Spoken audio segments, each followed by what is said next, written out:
В наших руках, да, заняться некрофилией и извлечь из этого пользу. А он хорош. Да, сегодня будем хранить русский венчур, но у нас на руках сегодня цифры, факты. Пациент жив или мертв? Если нет стратегического элемента и какого-то бизнес-заказчика внутри корпорации, которому этот бизнес нужен для развития, то сделки не будет. Что нас вообще ожидает? Венчурная зима, так называемая.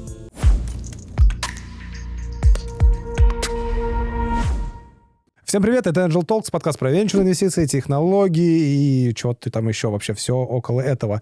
У нас сегодня ответственная миссия. Сегодня мы будем хранить русский венчур. Его все пытаются... Да и в целом венчур. Начнем с русского. Начнем с России, да, продолжим. Русский венчур вообще хоронит уже с 2014 года, насколько только я слышал. Каждый год, но сегодня мы должны окончательно его добить, как бы больно это не было. Итак, сегодня у нас в гостях Алексей Мосолов, наш старый, давнишний товарищ, друг и скрытый продюсер канала Angel Talks, когда-то был таким. Очень давно, с самого основания Angel Talks мы с ним знакомы, но как-то все никак он в гостях у нас не появлялся. А сегодня, собственно, уже, так сказать, прошел огромные все этапы развития, наверное, которые мог. Сейчас он в роли венчурного партнера МТС. Для тех, кто не знал, у МТС есть венчурный фонд, который инвестирует, покупает стартапы и вообще много чего еще. Они строят какую-то огромную экосистему. Сегодня Алексей об этом всем нам расскажет. Алексей, привет. Привет, Леш. Привет. Наконец-таки вот совершилось. Да, слушай, я сам в шоке, потому что я не очень часто хожу куда-то что-то рассказывать бесплатно. А он хорош. Хорошо.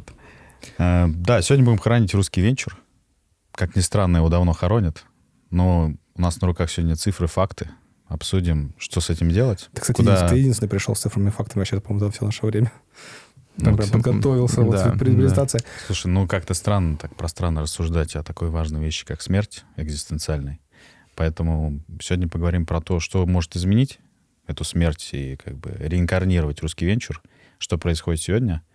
На самом деле достаточно много инициатив, поэтому постепенно к этому двинемся. Отлично. Смотри, я еще пару слов скажу. На самом деле, мне вот иногда, когда в моей голове хаос, я не знаю, что делать, можно просто Лехе позвонить, как бы поговорить, а он тебе все структурно просто разложит. Он идешь разложит, он с тобой поразмышляет структурно. Ты ему что-то говоришь, ага, значит, это так, все по полочкам раскидал. Очень, структурный человек, очень аналитически мыслит, это мне очень в нем нравится. Давай, расскажи, кто ты, что ты делаешь вообще в венчурном фонде МТС? Чем занимаешься? Мне бы еще хотелось узнать в МТС, что последнее время купил. Так. Там что-то было, кстати, да. Интересного. Да, давайте расскажу, но фокус с МТС постепенно уберем, потому что кроме МТС у меня есть проект, такой сайт-проект «База VC». Он сам по себе является, в первую очередь, агрегатором информации про сделки, совершенные с русскоговорящими фаундерами. Во вторую очередь, это набор консалтинговых сервисов для корпораций и стартапов. В первую очередь для корпораций, если по структуре выручки смотреть, основное это консалтинг по открытым инновациям. По МТС. В МТС я венчурный партнер, мы ищем стартапы для основных бизнес-вертикалей МТС, таких как там телеком, банк, в целом финтех, не только лишь банк, также entertainment, МТС-маркетолог. Если смотреть по структуре выручки МТС, то это порядка 500 миллиардов, в которую, в первую очередь, там порядка 40% представляет из себя телеком, а уже оставшиеся 60% — это все остальные виды бизнесов. По порядку выручки там идет банк, маркетолог. Это самые крупные точки. Вот для того, чтобы развивать весь этот длинный хвост различных сервисов, которые пытаются и стараются, стремятся быть экосистемными, то есть усиливать друг друга какими-то там предложениями, бандлами для клиентов, какой-то сквозной бонусной системой. Чтобы все это развивать, идут в ход такие вещи, как венчурные инвестиции, покупки активов, в принципе, партнерки коммерческие вместе со стартапами. Потому что, так скажем, один в поле не воин, что если это касается каких-то новых продуктов цифровых, в частности в B2C и даже в B2B, МТС, несмотря на то, что взял большой курс на найм огромного количества продакт-менеджеров и развитие собственных цифровых продуктов, также имеет внутри департамента инноваций и инвестиций, представителем которого я являюсь, где мы ищем такие перспективные команды, которые могут усилить бизнес. Что значит усилить? Усилить означает, что Core бизнес получает от этого выход в новые рыночные сегменты, увеличение выручки, снижение каких-либо затрат, если это возможно, усиление продуктового предложения. И, в принципе, не исключаем борьбу с другими экосистемами, такими там, как Сбербанк, несмотря на падение общей активности в поле венчура. Тем не менее, Сбербанк продолжает свои эти бизнесы накачивать деньгами внутренние, которые там существуют, и там активно от основного бренда переименовываются. Это продолжается по части там работы непосредственно с бизнес-заказчиками. Вот у меня лично есть, например, МТС Entertainment, это билетные системы, Tickets Cloud по номиналу. Там вот недавно сделка была M&A. Буквально. Все, что касается покупки активов каких-либо, то есть это asset deal так называемые, тоже идет в департамент инноваций и инвестиций. Ну, например, стартап не совсем из себя представляет бизнес, но имеет какие-то интересные активы, которые могли бы быть интересны.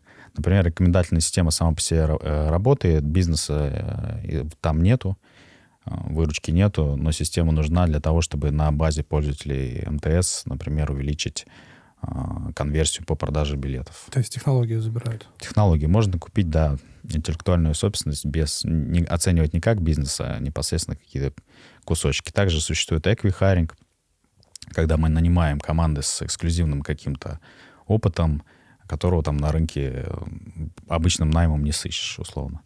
Вот.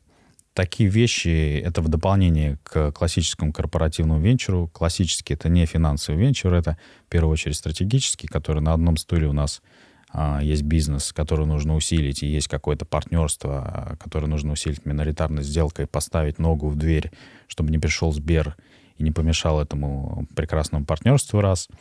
Два, в принципе, миноритарная инвестиция представляет собой, в том числе финансовую, она должна как минимум там отрабатывать минимальную программу роста. Там не нужны там супер какие-то иксы невероятные, но емкий крупный рынок там является обязательным условием для корпоративных венчурных инвестиций. Это чем отличается от частных венчурных инвестиций? Еще раз я повторю, важно, если нет стратегического элемента и какого-то бизнес-заказчика внутри корпорации, которому этот бизнес нужен для развития, то сделки не будет. Если он нужен, но там нет емкого рынка и потенциала роста самой компании стендалон от МТС, миноритарной сделки тоже не будет, потому что, к сожалению, не венчурная, так скажем, история. Угу. Ты там что делаешь? Я ищу проекты, в первую очередь, там, pipeline origination с точки зрения идеи, что можно такого нового сделать в основном бизнесе с помощью там, партнерств со стартапами в формате венчурных инвестиций, покупок, коммерческих партнерств и прочего. То есть я должен знать вообще все, по сути, вот эти юниты бизнес, что кому надо делать, и им... Или как? Да, за бизнес-юнитами, за так называемыми бизнес-заказчиками, лицами, принимающими решениями, там, вице-президентами, chief product management, там, закрепляется бизнес-партнер, по сути, венчурный партнер. А этот человек, он сопровождает в этом путешествии по рынку там, этих людей, говоря, вот есть на рынке, посмотри, что показывает, туда идем или сюда идем. И вот потихоньку из этой неопределенности формируется какое-то понимание бизнес-кейса. Там, как пример, я говорил, рекомендательные системы, например. И уже составляется некий лонг-лист всех решений на рынке, которые существуют. Они сортируются по выручке, по командам, по году основания, по каким-то дополнительным критериям, которые важны конкретно для этой бизнес-модели или технологии. После этого этот лонг-лист отрабатывается, находятся лидеры, и с этими лидерами уже заключаются либо партнерские соглашения, либо партнерские соглашения, которые сопровождаются инвестициями.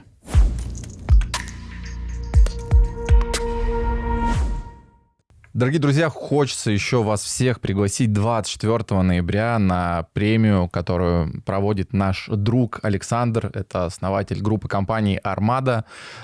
Будет очень много звезд шоу-бизнеса, будет очень много классных предпринимателей. В общем, получится такая камерная тусовка, камерная встреча, где можно будет пообщаться, классно провести время, обзавестись каким-то новым нетворком. Мы там будем, и вас тоже хочется там увидеть, всех, кто присоединится. Еще какое-то небольшое количество билетов осталось, поэтому ссылка в описании. Переходите, приходите, и давайте, помимо того, что мы будем посещать какие-то форумы для того, чтобы развивать свою голову, будем еще и немножко отдыхать и не забывать про это. До встречи.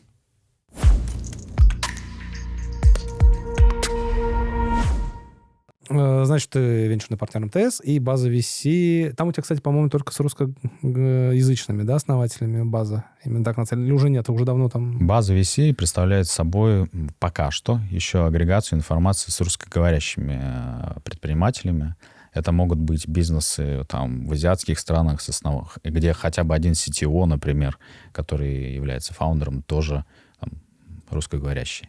Понял. И еще ты делаешь разного рода исследования. Да, это продолжение линии консалтинга, просто публичные исследования, которые вот последние мы выложили, венчурный индекс. Это опрос управляющих фондами и бизнес-ангелов на предмет, что у вас сейчас происходит и что вы планируете. То есть у нас есть структурные ответы, кто куда инвестировал, будет инвестировать, какие ниши интересны и прочее. То есть, грубо говоря, ты, как никто другой, знаешь, в каком сейчас состоянии, собственно, венчур. Да.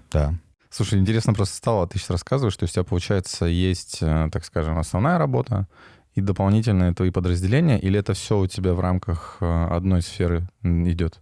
Смотри, я это рассматриваю как, в принципе, работу с рынком открытых инноваций. Просто вопрос формата, он второй. Лидером корпоративных венчурных инвестиций является МТС, там по версии РБК того же несколько лет подряд.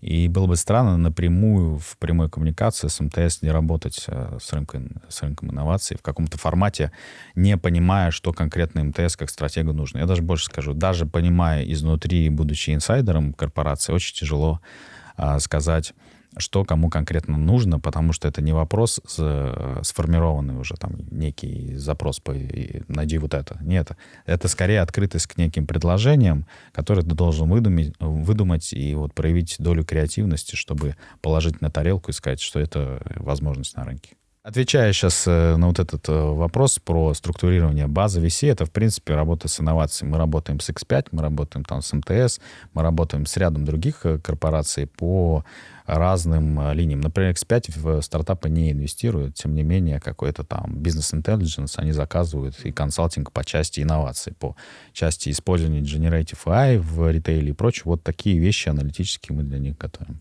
Слушай, ну они, по-моему, обращаются просто... Вот я с Сурфу с венчурным фондом сотрудничаю, у них был от X5 запрос сделать по-другому вот эти вот стекла на кассе, чтобы они были более прочные, потому что у них там есть какое-то время, у них прям был запрос на некую разработку. То есть ты имеешь в виду, что они не инвестируют как в стартап, они просто покупают технологию, типа, нам это надо, сделайте, мы у вас ее купим. Они пилотируют новые технологии, и после этого уже о полноценном коммерческом внедрении идет речь. Формат венчурных инвестиций корпоративный — это такой достаточно узкий, он не всем подходит в силу многих причин. Например, корпоративных каких-то процедур, которые нужно изменить, чтобы это появилось в корпорации. Например, о неком референсе на рынке, на который можно было бы, защищая эту идею внутри, сказать, вот делают, давайте тоже. Этого достаточно мало, в частности, в ритейле. Пациент жив или мертв? Пациент, он, знаешь, он всегда мертв. Венчурный. Перманент. Наш прекрасный. Хоронят его давно. Так получилось, что если даже посмотреть динамику после прекрасного 2021 года, когда инвестиции колосились, мы упали через год после СВО и упали еще раз от года к году. И не факт, что мы вырастем, потому что пока что очевидных драйверов, предпосылок к развороту нет. Почему так случилось, что венчур упал в 10 раз, там, год к году за первое полугодие, условно, там, по данным Decide? Я, чтобы быть более объективным, буду брать там данные разных исследований, в частности, конкурентов базы VC. Я не вижу в этом какой-то проблемы, потому что рынок очень маленький, мы скорее тут все некие партнеры, которые развивают рынок. В частности, в 10 раз упало, при этом наименее пострадавшими, как понятно, оказались госфонды, наименее пострадавшими в какой-то степени там, корпоративные, кто-то перестал работать с инновациями, у кого были именно венчурные фонды, продолжили в основном. Вот. И наиболее пострадавшие, понятно, это иностранные инвесторы, иностранные фонды, потому что СВО. После СВО мир поделился пополам. С точки зрения стратегии венчурных фондов частных, раньше был возможен арбитраж, когда портфельная компания, разработка и фонд находятся в рублях в России, существенная часть, да, для софтвер-компаний. а при этом выручка находится в Штатах. Там sales department, бизнес-партнеры всякие находятся там в Штатах и имеют культурный код там. При этом такой серый мир, да, венчура русскоговорящего, он более невозможен и уже более однозначен. Те, кто инвестирует в России, инвестируют теперь прежде всего в компании с выручкой и целевыми рынками российскими. Те, кто отделяет свои бренды и деятельность России или полностью уходит из России, очевидно, фокусируются на иностранном рынке, который, к слову, если брать основной, да, с точки зрения объемов рынок Северной Америки, он тоже сильно упал, причем значительно. И виной этому, в первую очередь, там монетарная политика, там в каждой стране свой тренд на рост ставки. Там в США один, в ЦБ у нас свой орган, который на это влияет. У нас сейчас ставка ключ 15%. Если говорить про Россию, падение, основной некий экономический цикл, он всегда связан с стоимостью денег. И когда деньги стоят 15%, конъюнктура рынка меняется таким образом, что сектор альтернативных инвестиций, он менее привлекательный. Ты можешь положить в облигации без геморроя, и если посчитать, там, вычесть некую инфляцию, получить эффективную доходность. То есть деньги не будут сгорать, а будут, скорее всего, расти, если ты удачно сложишь портфель корпоративных облигаций.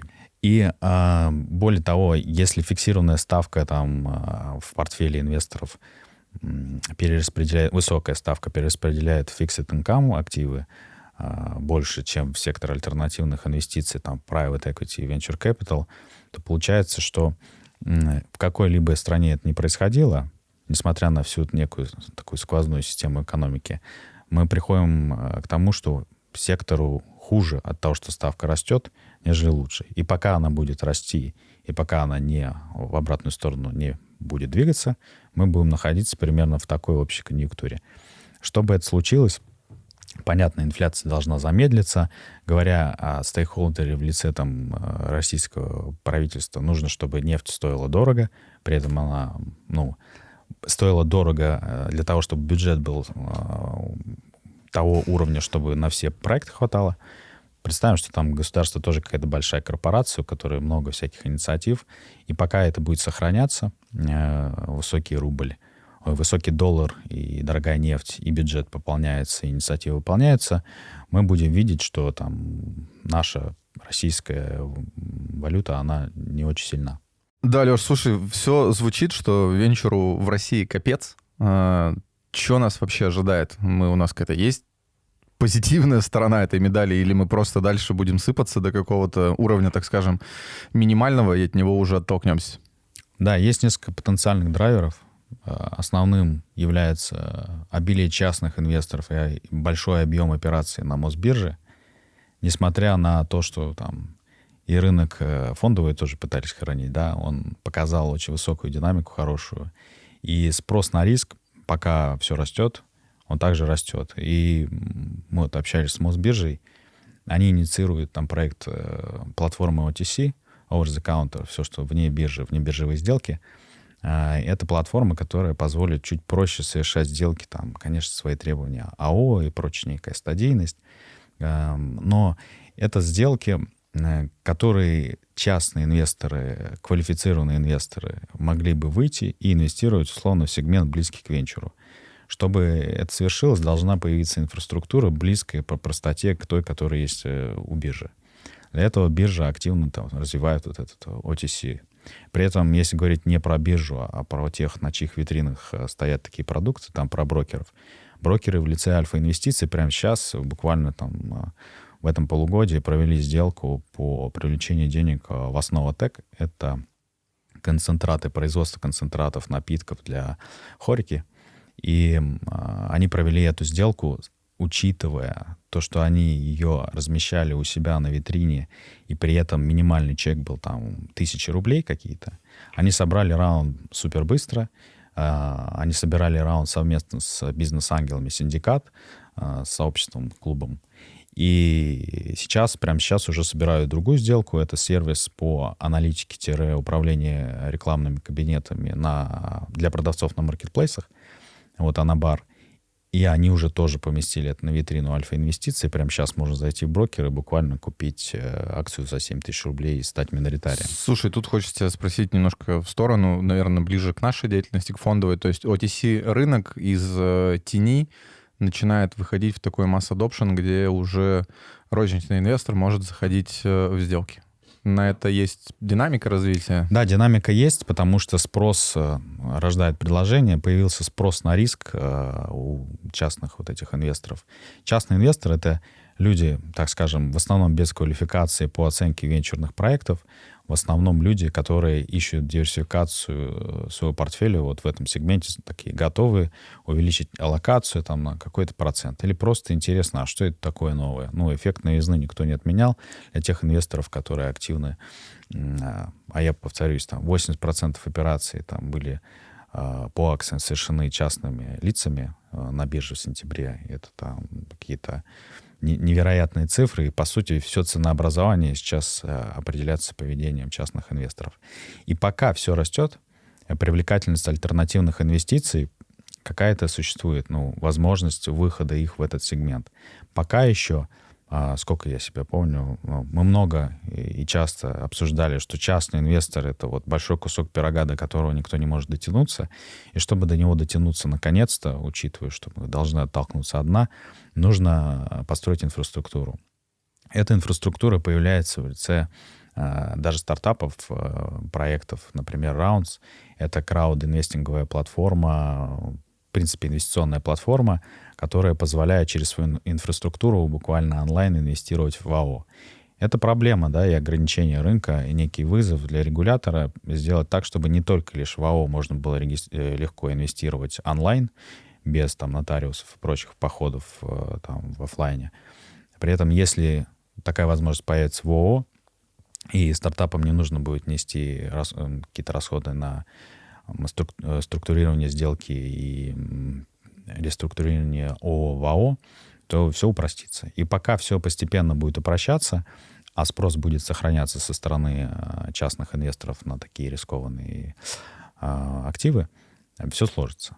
И чтобы эта картинка вот по пути, эти проекты и инициативы не потерялись, все должно сохраняться как есть. Это первое. Второе. Роль госрегулятора в этой истории растет достаточно сильно. Например, есть такая программа по возмещению 50%. Там чуть меньше получится, ну так, маркетинга звучит так. 50% из НДФЛ можешь вернуть за инвестицию в стартап, если это резидент Сколково или резидент одного из кластеров Московского инновационного кластера, там, Ломоносов. Если там раньше это было предположение, что частным инвесторам это интересно или нет, то сейчас это факт. Практически все стартапы, если вот посмотреть в инвестиционный клуб «Синдикат», который имеет такой шильдик, они привлекают больше внимания и интереса, и инвесторы активно про это спрашивают. А есть ли возмещение инвестиций? Вот, 50% от государства из собственного уплаченного НДФЛ. Другой вопрос, у многих ли людей сильно много уплачено НДФЛ, и кто как выплачивает себе деньги, кто имеет капитал. Но, тем не менее, вот, это повышает привлекательность. Другие инициативы, кроме возврата инвестиций, в принципе, там появляются госфонды и госденьги, у которых появляется такая вещь, как право на риск. Раньше, там, если кто-то в твоем портфеле, ты списывал кого-то в убыток, управляя госденьгами, ты получал весьма очевидный риск неких тяжб, мягко, ну, это в мягком случае, а в жестком случае, в принципе, ты можешь сесть. Вот это обратная сторона медали управления госфондами. И появилась инициатива по так называемому праву на риск, которая подразумевает, что у тебя есть портфель, как у госфонда, и его результат считается не по каждой конкретной компании, а портфельно. И такая инициатива позволит, да, меньше неких тяжб попадать по каждой конкретной портфельной компании. Вот. И там много еще дополнительных неких механизмов рыночных будет внедряться, насколько я понимаю, чтобы приблизить управление госфондом максимально к рыночному принципу, насколько это возможно. Это позволит увидеть не только капитал потенциальный в частных деньгах, но и в госденьгах тоже. Ну, деньги там однозначно есть. Я вот сотрудничаю с венчурным фондом УРФУ, но там пока что из того, что ты рассказываешь, и то, как видел это я, пока что звучит, ну, там совсем на ранних стадиях. Мы, конечно, берем там pre-seed, но там пока по-другому. А что с предпринимателями русскоговорящими? Они еще меньше хотят работать на внутренний рынок России? Ну, вот так, знаешь, однозначно не скажешь. С одной стороны, те, у кого были активы и проекты с выручкой, разделили бизнесы пополам. Там, у кого есть все-таки солидная выручка на российском рынке, они продолжают нести какие-то риски. Я знаю кейсы, когда там муж находится в России, и все юридически структурировано под него. Жена с другой фамилией находится в США, и все структурировано под нее. Вот даже такие есть кейсы. И скорее это там вынужденная мера. Так-то понятно. Если у тебя риск того, что ты ведешь деятельность в России, влияет на основной core-бизнес там, то ты скорее его здесь прикроешь или попытаешься продать активы или как-то выйти, в общем. Но если основной рынок здесь, то, конечно, и спроса ты там не нашел, доделать прыжок веры сейчас достаточно сложно. И проще сосредоточиться на тех клиентах, которые у тебя есть, сохранить эти отношения и вот развиваться на этом рынке.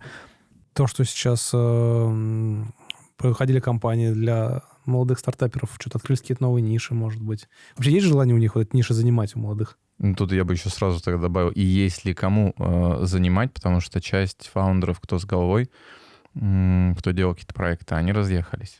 Ощущается это на рынке? Ощущается. Я скажу по пайплайну для МТС. Мы ощущаем, что просто сильно меньше стало людей, с кем можно обсуждать какие-то инициативы. И интерес обсуждения даже по тем российским активам, которые есть, они тоже не полны энтузиазма. Но это не отменяет того, что есть тренд на импортозамещение тоже, да, когда появляются какие-то ниши, из которых ушли понятные софтвер-игроки, в которые можно какому-то активному стартапу либо сделать разворот бизнес-модели и там чуть как-то пойти в эту сторону, либо они давно существовали в B2G-сегменте, там, например, как Astra Group, который недавно проводил IPO, и при этом они из-за импортозамещения получили очевидный драйвер роста продаж в сегменте корпоративном и сегменте там, среднего бизнеса. Вот такие истории, я думаю, интересны инвесторам, с одной стороны.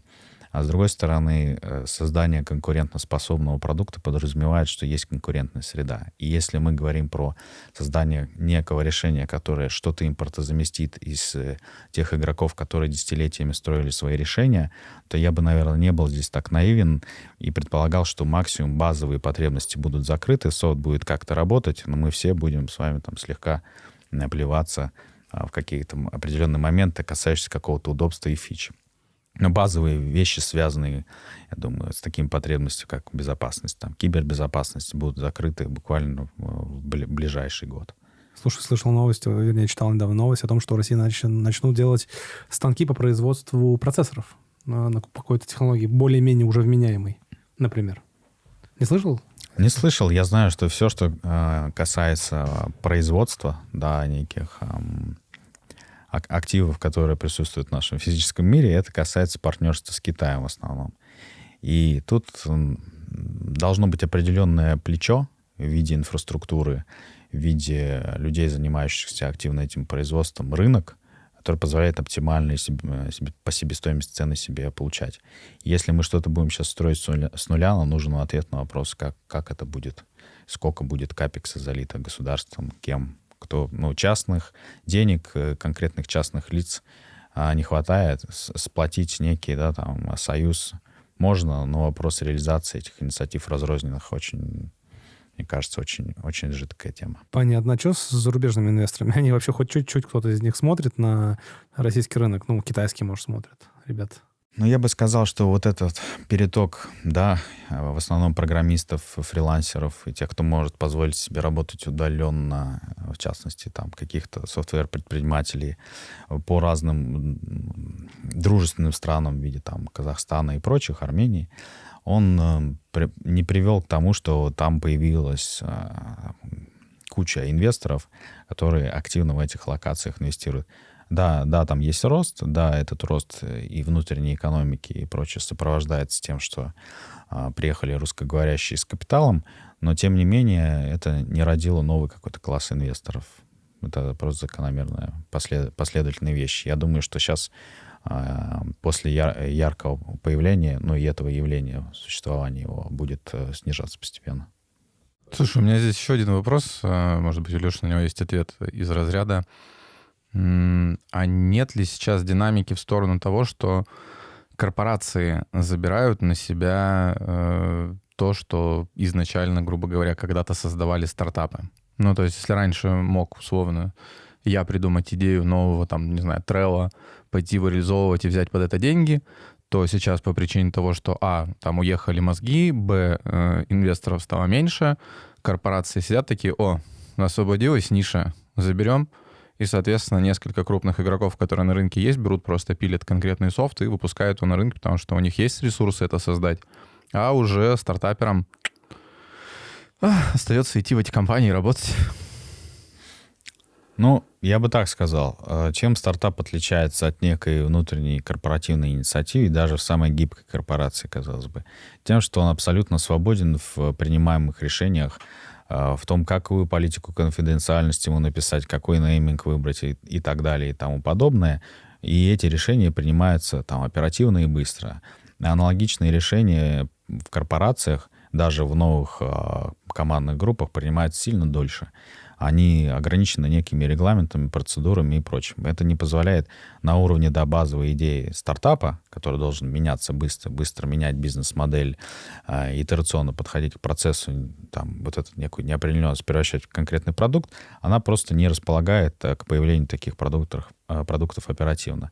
Да, какое-то создание продуктов для там внутри, возможно, да, это будет происходить, но все те преимущества, которые у стартапов всегда были, они остаются за частными уже инициативами. Я даже могу сказать про Travel, что вот МТС метит заменить ушедший крупный сервис, который в Travel был основным, но при этом это было сделано через M&A, была куплена компания, на базе которой, на платформе которой уже все остальные аддоны инвестиции планировали совершать. Это не так просто, на самом деле, оказалось.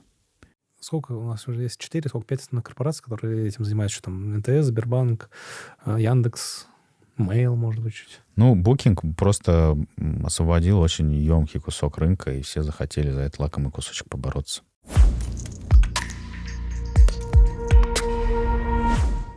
Дорогие друзья, всем еще хочется напомнить, что у нас есть фонд, мы занимаемся инвестициями в pre-IPO. На данный момент у нас сделка в OpenAI, компания, которая набирает хорошо обороты. Нам очень сильно повезло, мы до крайне интересной новости о том, что капитализация и оценка компании выросла в 2,5, поправь меня, раза. Ну, там не совсем так. Там типа фонд готов покупать на OTC акции по оценке в 3 с лишним раза выше, чем у нас есть договоренность уже с продавцом. Да, и по этой причине у нас там осталась небольшая часть аллокации на 95 тысяч, поэтому все, кому эта сделка интересна, наши внизу контакты указаны, пишите, мы вышлем меморандум, вышлем документы, ответим на все ваши вопросы. И вы еще можете успеть, если этот подкаст вышел, еще не забрали. Мы планируем еще взять аллокацию, но, скорее всего, она будет уже по другой оценке, с другими ценами за акцию. Но в любом случае, пишите, мы вам всю информацию вышлем.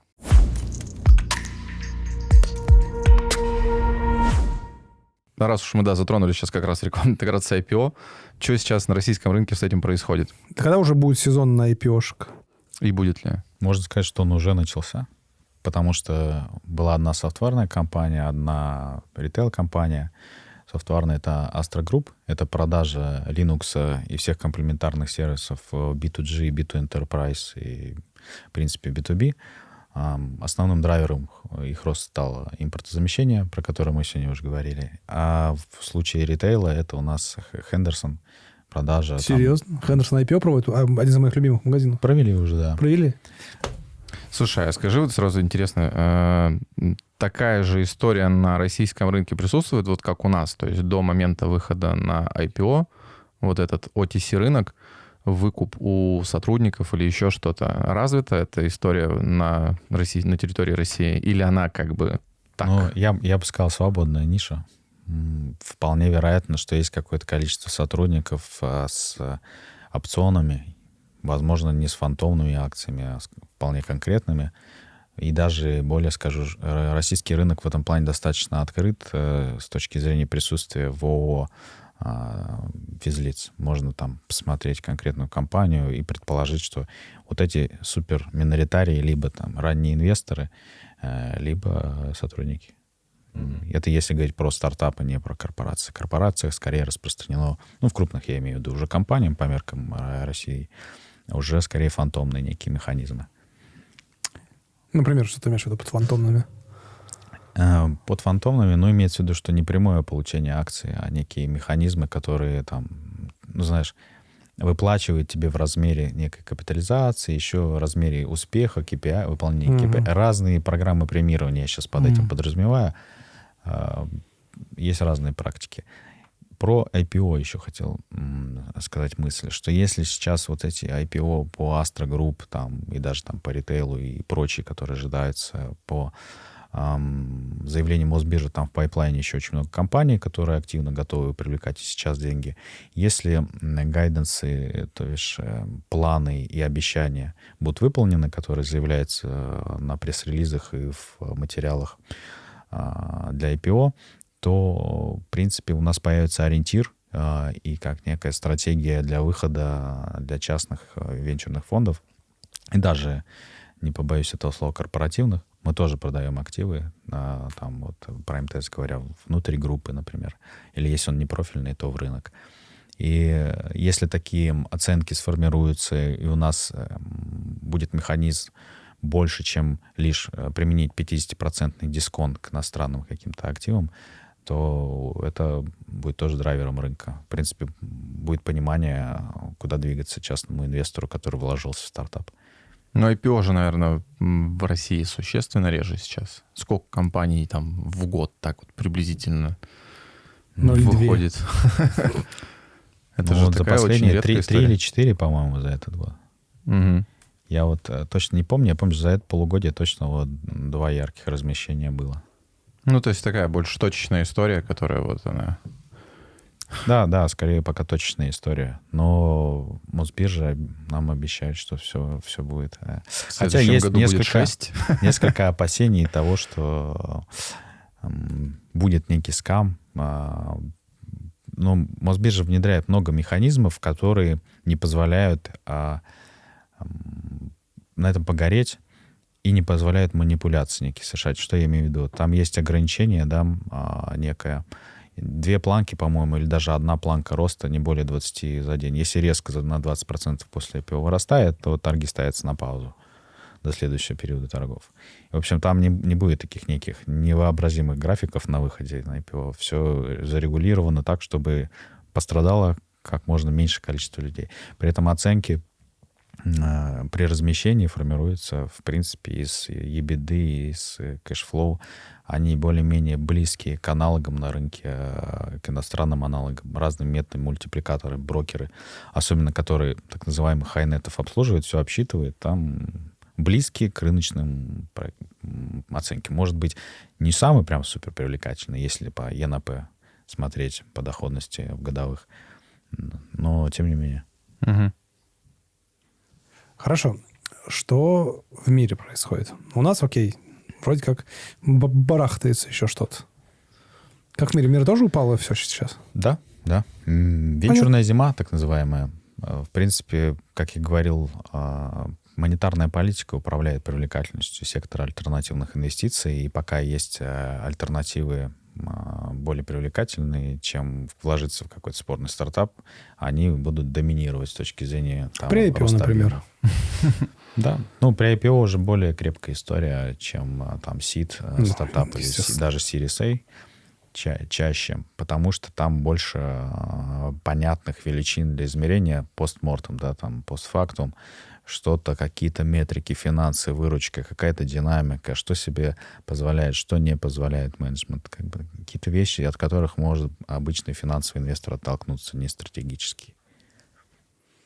Ты какие-то последние исследования смотрел? Я так мельком смотрел, что вроде бы как действительно инвесторы сейчас выбирают более поздние стадии, они перекладываются. Но вообще в целом все стало намного меньше. И даже, по-моему, CB Insight. Да, ну, я же говорю, венчурная зима, это уже нарицательно, это так и все называют. В принципе, оно упало, объемы упали, количество сделок упало.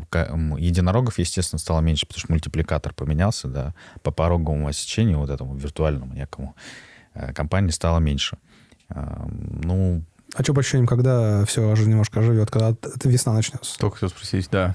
Что повлияет на это, на твой взгляд? Ну, все примерно так же, как и с российским рынком. Когда монетарная политика в обратную сторону направится, и привлекательность постепенно начнет расти. Вот это постоянная, так скажем, геополитическая напряженность и некие очаги и вспышки с ней связанные. И когда мы от вот этого ценообразования на материальные активы в виде баррелей отойдем к каким-то другим активам, я имею в виду власти и там государства, когда это будет внутренняя политика как-то преобладать над внешней в какой-то момент, ну, тогда и перейдем. Горизонты — это, я думаю, пятилетие, некое пятилетие, да.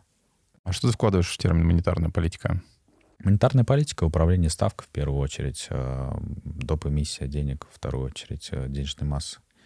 Ну, если там опустить вот это про привлекательность сектора, в принципе, так получилось, что оценки же поменялись.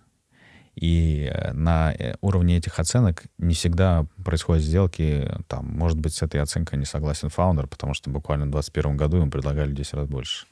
И пока придет некое осознание, там, и температура спадет, и все-таки примут новую реальность, возможно, это повлияет. Это уже некие психологические там факторы. Жадность? Ну, жадность. Просто странно, да, когда у тебя буквально слетает сделка, которая была совсем по другой оценке, и тебе нужно по новой оценке какие-то новые вводные и понимание, что дальше будет так же или будет так, как было в 2021. Если ты не обладаешь какой-то финансовой экспертизой, возможно, оно придет не скоро. То есть нужно... Ну, а если говорить про ранние совсем стадии зеленых стартаперов, то такие вещи происходят точно не быстро. Я сейчас что вспомнил, но об этом нельзя говорить в подкасте, но я намекну. У меня был недавно созвон с моим знакомым старым, у него компания в России, они тоже будут делать скоро IPO. Но об этом пока никто не знает, лишь маленькое количество людей. Это, скорее всего, ты про зарядку говоришь, да? Какую зарядку? Ну, заряд. Короче, занимается производством больших сенсорных панелей, завод.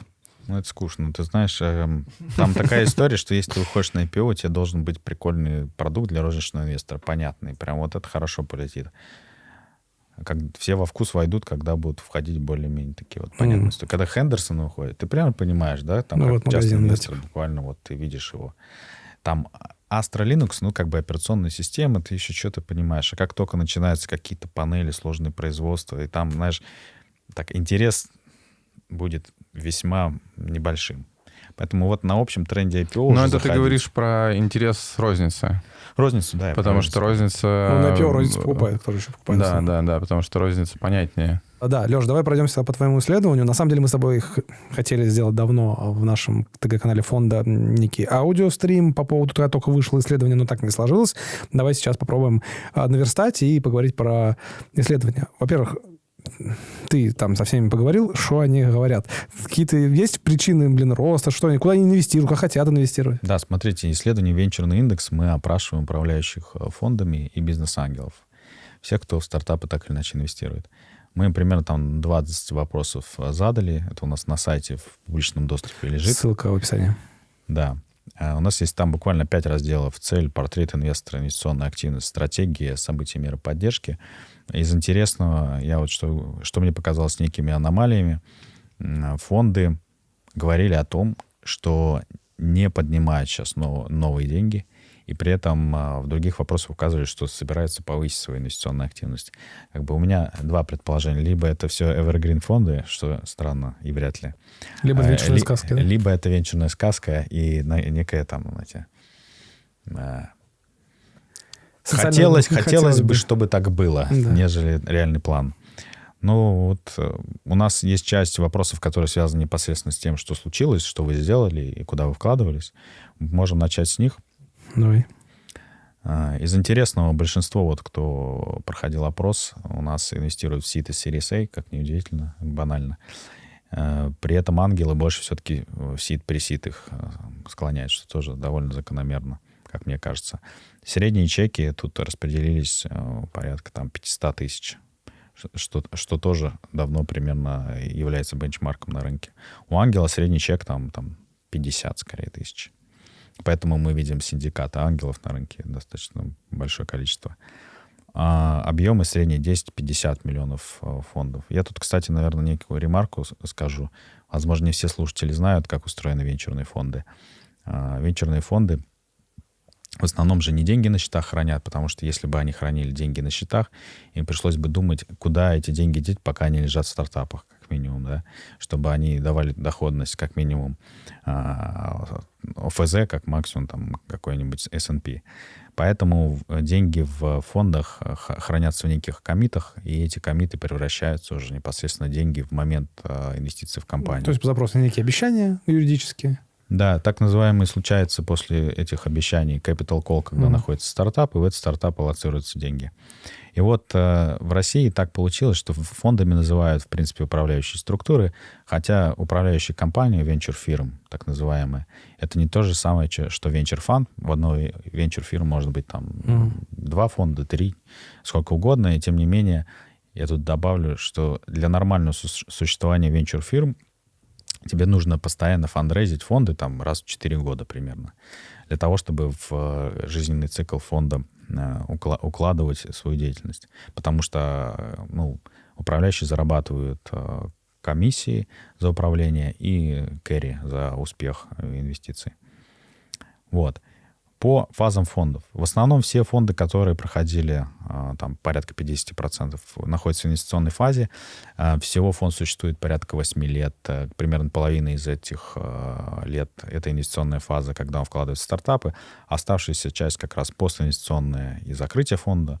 Постинвестиционная — это когда ты уж либо доинвестируешь follow-on инвестиции, на которых в основном экономика фонда складывается, когда ты в успешных своих портфельных компаниях докладываешь оставшиеся деньги, и ты закрываешь не успевшие зомби-проекты, которые не растут, и продаешь, как ты выходишь из активов, либо фаундером продаешь, либо находишь в идеале стратега, и списываешь совсем неудавшиеся проекты, тогда уже фонд закрывается и постепенно, плавно переходится там к некому фонду номер 2. Если там присмотреться, там, не знаю, можно увидеть там Руна Capital One, Руна Capital Two, условно. Слушай, тут же хочется сразу спросить, а средняя доходность у тебя там где-то дальше? Или вот ты просто сейчас сказал там про закрытие? Даже если горизонт 8 лет держим, какая средняя доходность у фонда в годовых? Ну, если говорить про исследования, мы здесь это не спрашивали. Можно попробовать, может, у тебя есть эти данные? Я так скажу, наверное, диапазон ожидаемой доходности фонда, он находится за пределами рынков акций и облигаций. То есть это должно быть доходнее, чем индекс, 1,5 раза примерно, как минимум. А в цифрах? В процентах? Ну, навскидку. Там... Тут вопрос просто в чем? Что мы имеем разные винтажи фондов, в разные годы запускаемые, с разной конъюнктурой рынка, центральной там, политикой монетарной и прочим. Я сейчас не сориентирую, сколько бы я ожидал прям в конкретном проценте. Я думаю, что это вот следует посидеть и подумать, учитывая, что если мы говорим про венчурный фонд в России, у нас есть еще такая проблема, как доходы в рублях. Очевидно, что там через N лет, учитывая прошлую динамику доллара, которая может, конечно, измениться, но для этого нужны причины, смогут списать на нет все усилия управляющего партнера, поэтому, возможно, это одна из причин, почему мы видим так мало фондов, потому что если у тебя куча активностей, при этом итоговая доходность хуже, чем S&P, наверное, ты делаешь что-то не так. Или не на том рынке. Вот. Грустно как-то звучит. Ну, это сухие факты. Тем более похороны. Дело такое невеселое. Все, знаете, не все. Мы в черном. Вот у нас точно настроение. Ты будешь веселый. Я чуть-чуть в сером. Так как бы... Я еще не определился, Я еще верю, что, возможно, что-то будет хорошо. Позитивчик. Какое-то время у нас тут есть вопрос про самоопределение фондов. Кто себя как ощущает, позиционирует, как хотите. Фонды, 30% из опрошенных игрок российского рынка, 70% игрок международного рынка. Я, в принципе, сколько себя помню, фонды всегда старались позиционировать себя изначально международными, регистрировать домены в зоне .com, делать сайт на английском или там в зоне VC и прочее. Вот с ангелами по-другому. Ангелы как раз большинство, 60% игрок российского рынка. Частные лица скорее себя отождествляют непосредственно вот, с рынком, на котором живут. Ну, потому что, видимо, в одиночку трудно вот это как-то выходить куда-то. Возможно, если бы мы спрашивали исключительно там людей, которые инвестируют там, но мы старались как-то сохранить более-менее объективность и релевантность выборки. Но мне кажется, что закономерно, что большинство фондов хотят быть иностранными и себя так ощущают, а ангелы, как непрофессиональные, все-таки больше участники рынка. Я говорю про ангелов, не про тех, кто full-time job этим занимается, скорее про тех, кто в портфеле имеет стартапы. Что еще интересно? Про новые фонды. Мы спрашивали, появились ли новые фонды под управлением, и вот лишь у 17% появились, у остальных нет.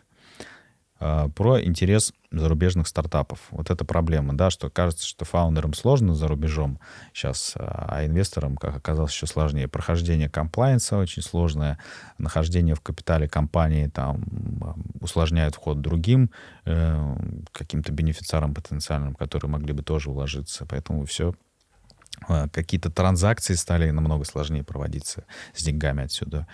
Поэтому вот вопрос про интерес зарубежных стартапов к инвесторам с корнями из РФ существенно снизился, что довольно закономерно после всего. 50% ответов. Там 14 немного снизился, все остальные, примерно 27, не ощутили изменений. Ну, возможно, это те, кто не инвестирует особо в иностранные, либо инвестируют в какую-то супердружественную. Слушай, судя по твоим этим, сейчас что-то читаешь, это закономерно. В целом, исследование, получается, можно было не делать, все достаточно закономерно. Да, слушай, из того, что прям меня удивило и не показалось, не подтвердило моего ощущения, мироощущения, это то, что фонды просто не привлекли новых денег, но заявили о том, что увеличат объем инвестиций в следующем году. А у тебя там случайно нет секторов приоритетных? Есть приоритетные сектора. Мы можем сначала поговорить про то, где деньги фонды собираются искать, а потом к нишам вернуться. Да, у кого они возьмут? Да, угадаю. Наиболее подходящий LP для привлечения инвестиций в фонд. 70% предприниматели, состоятельные люди, high net worth individuals. 57% иностранные частные инвесторы. Ох. Ну, это, видимо, как раз те фонды, кто не в России Кто инвестирует. мнит себя международным. Кто мнит себя международным, да. Иностранные институциональные инвесторы, иностранные компании, российские. Ну, наименьшее, конечно, число наиболее подходящих инвесторов — это российские институциональные и российские госкомпании. Ну, они не и хотят, даже но российские берут. компании. Ну, в общем, российские. Так или иначе, источник капитала либо хайнеты, либо какие-то иностранные компании. Ну, это же тоже такая весьма скользкая история. Ты от компании не возьмешь, но возьмешь от руководителей совета директоров этой компании, как от индивидуальных. Да, и такие отношения видятся более простыми, видимо, фондом.